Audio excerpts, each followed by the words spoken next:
شام میں بشار الاسد کا 24 سال کا اقتدار ختم، ملک چھوڑ گئے۔ شام کی مسلح اپوزیشن کا دارالحکومت دمشق پر قبضہ۔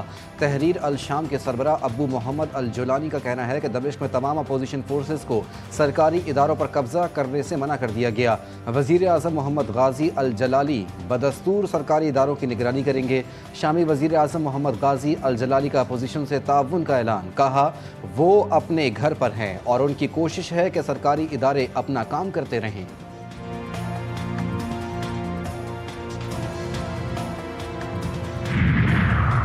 اسرائیلی ٹینک 50 سال بعد مقبوضہ گولان سے آگے بڑھ گئے۔ عرب میڈیا کے مطابق اسرائیلی فوج کا شامی علاقوں میں داخل، شامی شہر کنتیرا پر قبضہ کر لیا۔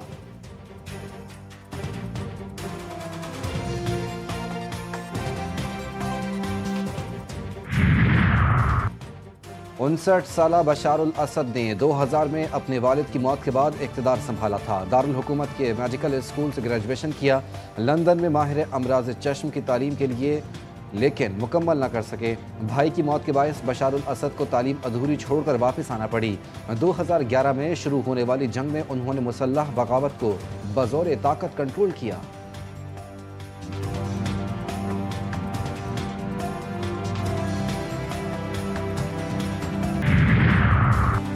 ڈونلڈ ٹرمپ شام کی صورتحال میں شدید نالاں، خانہ جنگی ختم کرانے کے لیے پرعزم۔ نو منتخب صدر کہتے ہیں امریکہ کا شام کی کشیدہ صورتحال سے کوئی لینا دینا نہیں، بہتر ہے امریکی حکومت اس مسئلے سے دور رہے۔ اقتدار سنبھالنے کے بعد امریکہ کی شام جنگ میں مداخلت ختم کر دوں گا۔ امریکہ وزارت خارجہ کا کہنا ہے کہ شام میں تصادم کو سلامتی کونسل کے تحت حل کرنے کا وقت آ گیا۔ 18ویں ترمیم کے تحت تعلیم صوبائی معاملہ، قومی اسمبلی اس پر قانون سازی نہیں کر سکتی۔ مدارس رجسٹریشن ایکٹ پر صدر مملکت کے اعتراضات سامنے آ گئے۔ ذرائع ایوان صدر کے مطابق لکھا جانا چاہیے اس سے بل کا اطلاق صرف اسلام آباد کی حدود میں ہوگا۔ اسلام آباد کے لیے پہلے سے رجسٹریشن کا قانون موجود ہے، اس صورت میں پہلے قانون کو منسوخ کرنا پڑے گا۔ اس میں بھی ابہام ہے، پہلے قانون کی موجودگی میں دوسرا قانون کیسے بن سکتا ہے؟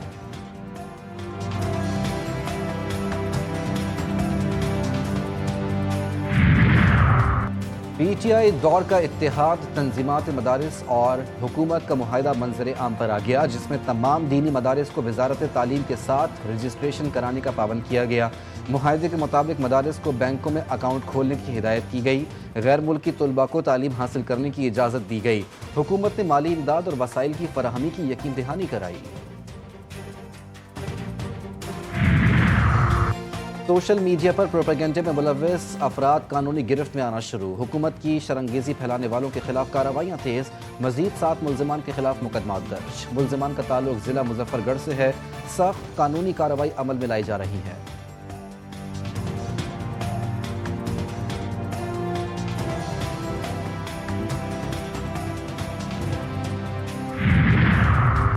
توشہ خانہ 2 کیس میں اہم پیش رفت، بشرا بیوی کی ضمانت منسوخی درخواست 12 دسمبر کو سماعت کے لیے مقرر۔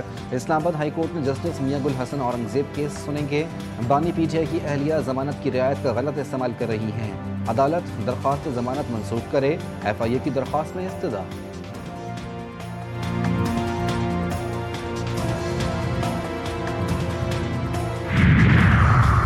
سول نافرمانی کی جو کال دی گئی وہ ناکام ہو گئی، پاکستان ترقی کر رہا ہے، اسٹاک ایکسچینج زر مبادلہ کے ذخائر میں بھی اضافہ ہوا۔ وفاقی وزیر اطلاعات عطا تارڑ کا تقریب سے خطاب، کہا کہ آپ نے سول نافرمانی کی کال دی تو پھر بھاگے کیوں تھے؟ سب کو اس ملک میں امن کا ساتھ دینا، انتشار اور تشدد سے انکار کرنا ہے۔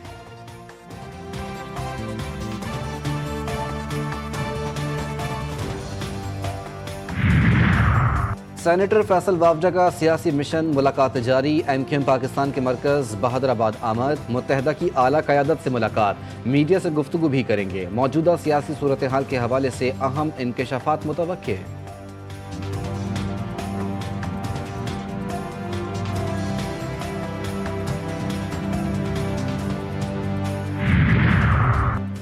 پاکستان میں چیمپئنز ٹرافی کے انعقاد کے معاملے پر وزیر اعظم کا چیئرمین پی سی بی پر مکمل اعتماد کا اظہار، ملاقات میں آئی سی سی میں محسن نقوی کے اصولی موقف کو سراہا۔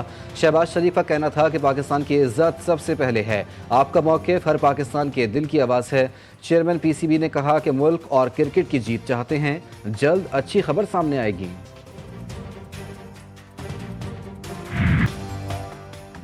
اگر بھارت چیمپئنز ٹرافی کھیلنے نہیں آتا تو پاکستان کو بھی بھارت نہیں جانا چاہیے۔ سابق آل راؤنڈر شاہد خان آفریدی نے پی سی بی کے سخت موقف کی تائید کی۔ کراچی میں گفتگو کرتے ہوئے مزید کہا کہ جو فارمولہ ہم نے پیش کیا وہ ٹھیک ہے۔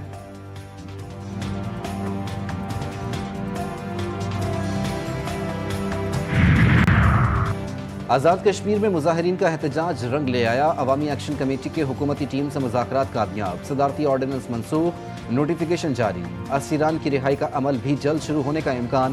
مظاہرین کی جانب سے احتجاج کی کال بھی واپس۔ ایکشن کمیٹی اور حکومتی وزیر نے 12 نکاتی معاہدے پر دستخط کر دیے۔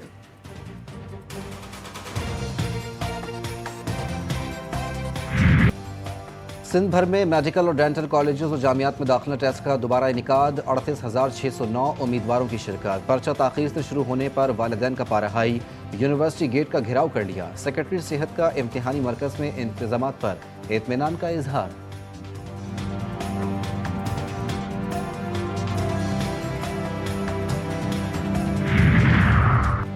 زرعی برآمدات میں پاکستان کی جانب سے اہم پیش رفت، ایس آئی ایف سی کے تعاون سے زراعت اور زرعی مشینری کی برآمدات میں اضافہ۔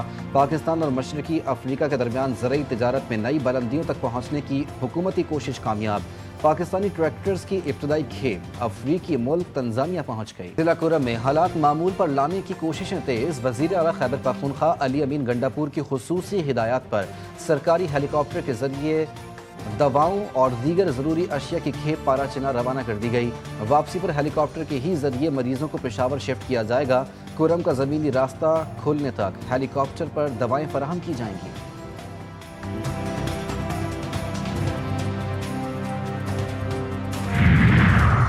کنکوٹ پولیس کی بڑی کارروائی، اسلحے کی بڑی کھیپ پکڑ لی۔ کچے کی طرف جانے والے ٹرک سے بڑی تعداد میں اسلحہ برآمد، 7 ملزمان گرفتار۔ ایس ایس پی کے مطابق اسلحہ ڈاکوؤں کے مختلف گینگز کو سپلائی کیا جاتا تھا۔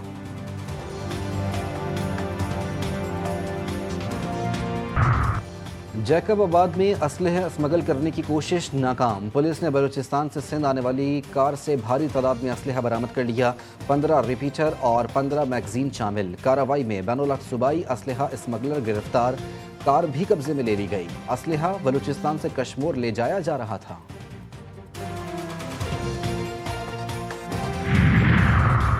محافظ ہی دشمن بن جائیں تو عوام کہاں جائیں؟ صادق آباد کے تھانہ کوٹ سبزل پولیس کا نوجوان پر تشدد، چچا کے گھر پر فائرنگ کے شبے میں بھتیجے عمران کو اٹھا لیا۔ رکن پنجاب اسمبلی کی مداخلت پر رہائی ملی۔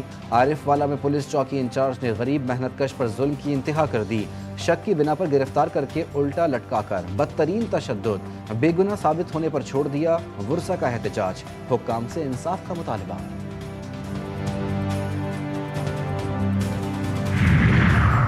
پنجاب میں گھریلو جھگڑے، 2 خواتین کی جان لے گئے۔ بہاڑی میں دیور نے فائرنگ کر کے بھابھی کو موت کی نیند سلا دیا۔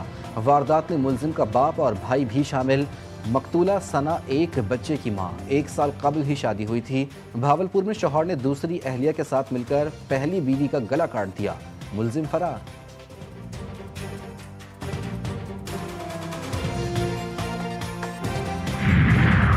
خانپور مہر کے قریب ملزمان کا گھر پر دھاوا، گھر کے سربراہ کو قتل کر دیا، مزاحمت پر خاتون کو زخمی کر دیا، اسپتال منتقل، پولیس نے تفتیش شروع کر دی۔